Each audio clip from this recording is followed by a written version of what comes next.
नमस्कार। थाहायात्रा टिभीको व्यक्तिचित्र कार्यक्रममा यहाँहरूलाई स्वागत छ। आजको व्यक्तिचित्रमा हामी कार्ल मार्क्सको जीवनीको अन्तिम भाग सुनाउँदैछौँ। यस अघिको भागमा हामीले कार्ल मार्क्सको जीवनीको केही अंश सुनाएका थियौँ। आजको भागमा हामी उहाँको बाँकी जीवन के कसरी व्यतीत भयो भन्ने विषयमा सुनाउनेछौँ। उनीहरू सबैजनाको अर्कै छद्मनाम राखिएको थियो र त्यही नामबाट बोलीचाली गर्दथे। सहयोगी सहित 7 जनाको परिवार सोहो भन्ने ठाउँको साँघुरो 2वटा कोठामा 6 वर्षसम्म बसेका थिए। उनीहरू अक्सर पाउरोटी र आलु खान्थे। पाउरोटी पसले उधारो पैसा असुल्न आउँदा बच्चाहरूले बुबा घरमा हुनुहुन्न भन्न जानिसकेका थिए। उनीहरू खानेकुरा, लत्ता कपडा अनि बिरामी पर्दा औषधि किन्न समेत नसक्ने अवस्थामा पुगेका थिए।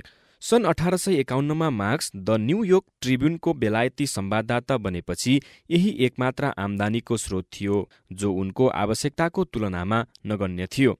यस्ताका मार्क्स हरेक दिन आफ्नो समय ब्रिटिस म्युजियम स्थित पुस्तकालयमा बिताउँथे। उक्त पुस्तकालयमा उनले 10 वर्षसम्म लगातार आर्थिक र सामाजिक इतिहासको गहन अध्ययनमा आफ्नो समय खर्चेका थिए। उनको परिवारमा गरिबी मात्रै थिएन, सबैजना केही न केही रोगले ग्रसित पनि भएका थिए। सन् 1850 देखि 1855सम्म 5 वर्षको अन्तरालमा मार्क्स र जेनीले आफूले जन्माएका जम्मा 6 सन्तान मध्ये 3 सन्तान गुमाएका थिए। त्यतिबेला उनीहरूको अवस्था यति दयनीय र भयावह थियो कि सन् 1852मा आफ्नी 1 वर्षकी छोरी फ्रान्जिस्काको मृत्यु हुँदा कात्रो किन्ने पैसा सापटी माग्न जेनी पागल जस्तै भौतारिएकी थिइन्। सायद जेनीको मनमा परेको यति भयानक चोट सायद उनको जीवनभर बिसेक हुन सकेन। यी दुःखका दिनमा निरन्तर आर्थिक सहयोग गर्ने साथी एङ्गेल्स थिए।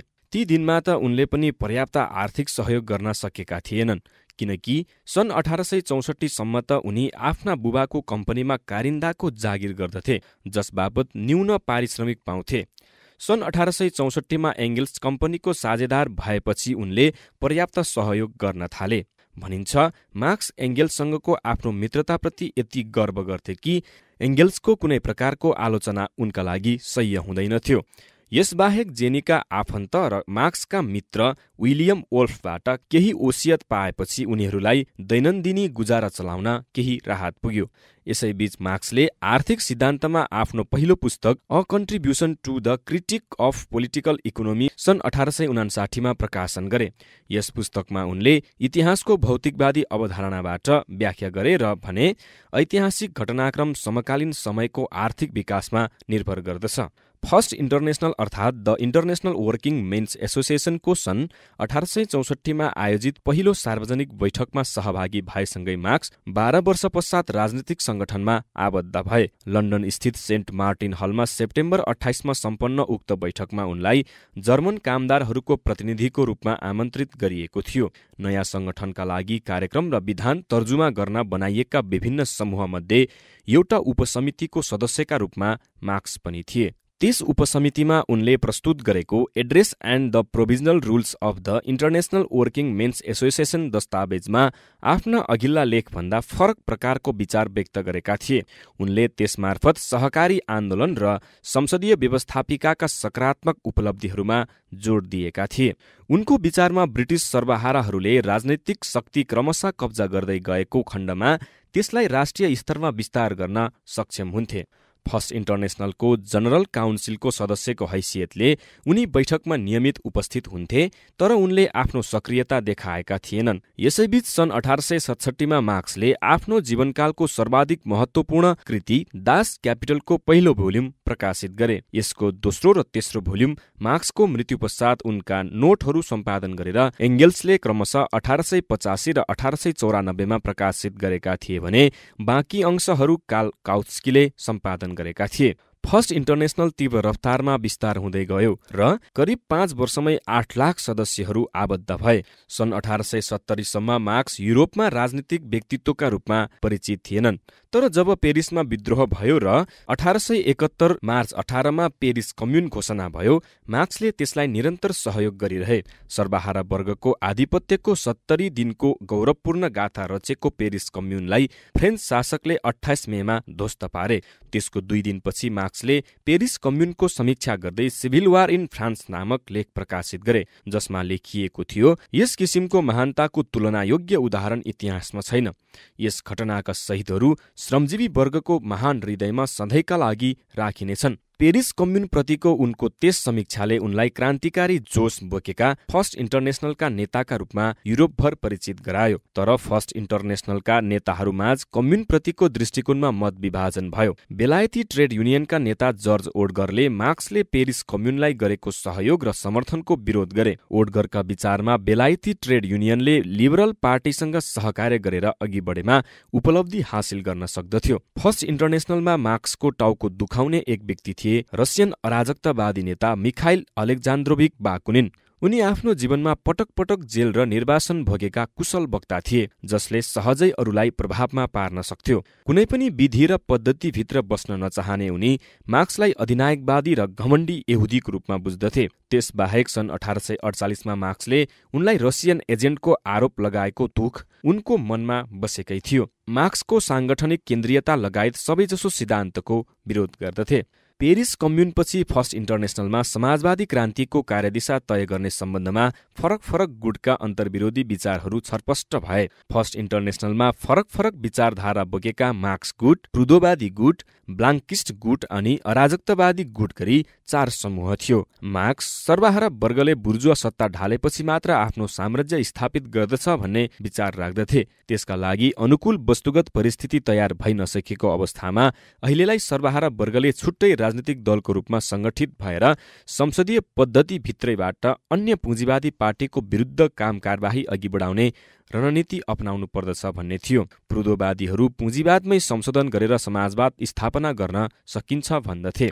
ब्लाङ्किस्टवादीहरू फर्स्ट इन्टरनेसनलले सशस्त्र फौजको निर्माण र तीव्र विस्तार गरेर राज्यसत्ता कब्जा गरेर समाजवाद स्थापना गर्नुपर्दछ भन्ने मान्यताका थिए। अराजकतावादी बाकुनिनको बुझाइमा क्रान्ति भनेकै विध्वंस थियो। पेरिस कम्युन पश्चात उनी राज्यमाथि तत्काल आक्रमण गरेर ध्वस्त पार्नुपर्ने एकहोरो रटान लगाइरहन्थे। यसरी फरक फरक मतको सङ्घर्ष सङ्गठनमा चलिरहेकै थियो। तर पनि इन्टरनेसनलको जनरल काउन्सिलमा मार्क्सकै प्रभाव बढिरहेको हुँदा भिन्न मतको असन्तुष्टि विस्फोटको अवस्थामा पुगिसकेको थिएन। तर बाकुनिन आफ्नो वैचारिकीमा यति उग्र भए कि उनले इटाली, स्विट्जरल्यान्ड र फ्रान्सबाट आफ्ना अनुयायी नवयुवाहरूलाई जम्मा गरेर the international alliance of social democracy नामक गोप्य संगठन खडा गरे। यसले सन् 1869मा सम्पन्न स्विट्जरल्यान्डको वासेल काङ्ग्रेसमा जनरल काउन्सिलको वर्चस्वलाई चुनौती दियो। तर मार्क्स उक्त संगठनलाई इन्टरनेसनलमा प्रवेश गर्नबाट रोक्नमा सफल भए। बाकुनिनका पक्षधरहरूलाई पेरिस कम्युनको आकर्षणले सम्मोहित बनाएको थियो। उनीहरू तुरुन्तै अर्को त्यस्तै क्रान्ति गर्न चाहन्थे। उनीहरूको विचारमा पेरिस कम्युन प्रत्यक्ष क्रान्तिकारी कदमको एउटा नमुना त थियो नै, साथसाथै मार्क्सको अधिनायकवादी साम्यवादको खण्डन पनि थियो। यस परिप्रेक्ष्यमा बाकुनिनले तानाशाही प्रवृत्तिको आरोपमा मार्क्स र जनरल काउन्सिलमाथि आक्रमण गर्न इन्टरनेसनलमा गुटबन्दी गर्न सुरु गरे। यसको प्रत्युत्तरमा मार्क्सले बाकुनिन मानिसहरूलाई ब्ल्याकमेल र हत्या गर्ने एक बेइमान रसियन विद्यार्थी नेताको उल्झनमा परेको कुरा सार्वजनिक गरिदिए। एकापट्टि बाकुनिन पक्षधरहरू निरन्तर उग्र बन्दै गइरहेको अनि अर्कोतिर प्रुदोवादीहरूको सहयोग नपाइरहेको परिस्थितिमाझ इन्टरनेसनल अराजकतावादी बाकुनिनको नियन्त्रणमा जान सक्ने भयले मार्क्सलाई सताउन थाल्यो।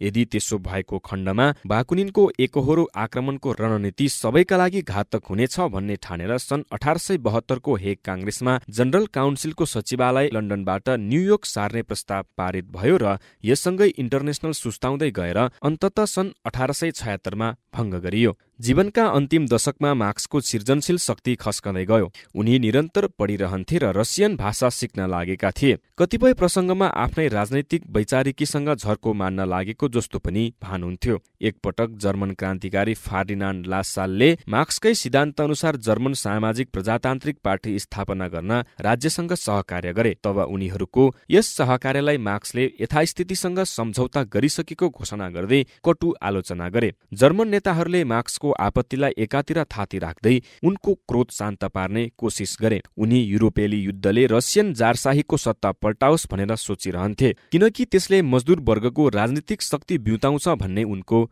विश्वास थियो।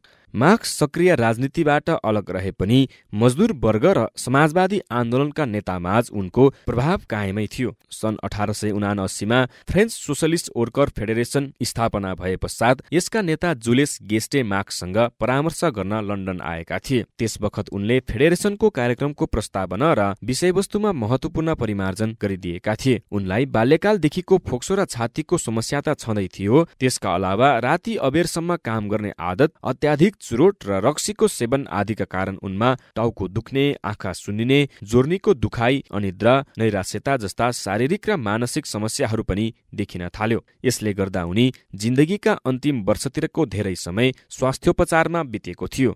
सन् 1881 डिसेम्बर 2मा प्रिय जेनीको मृत्यु र त्यसको करिब 1 वर्षपछि जेठी छोरीको मृत्युले उनी अत्यन्तै मर्माहत भएका थिए। सर्वहारा वर्गको मुक्तिका लागि अनवरत क्रान्तिको मार्गचित्र कोरिरहेका 19औं शताब्दीकै सृजनशील कार्ल मार्क्सको मृत्यु 65 वर्षको उमेरमा सन् 1883 मार्च 14मा लन्डनमा भयो।